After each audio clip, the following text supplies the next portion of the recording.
তোর boyfriend phone করছে, স্পিকারে দে না। হ্যাঁ প্রিয়াঙ্কা, কোথায় আছো তুমি? এই তো পায়েলের সঙ্গে। হ্যাঁ বলছি না, আমাকে না কিছু টাকা দরকার ছিল।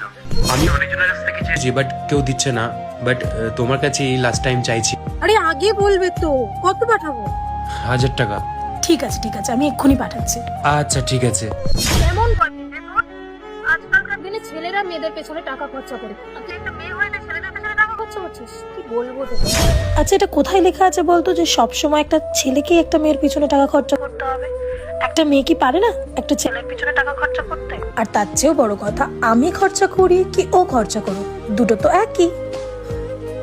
তাও ওর এখন সত্যি খুব খারাপ সময় চলছে, তাই আমি ওর পাশে থাকার চেষ্টা করছি।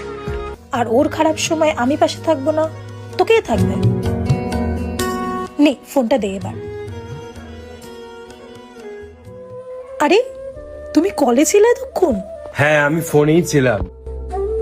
আর হ্যাঁ, ভালোবাসার মানুষ যদি পাশে থাকে না, তাহলে কোনো খারাপ সময়ও বেশি দিন থাকে না।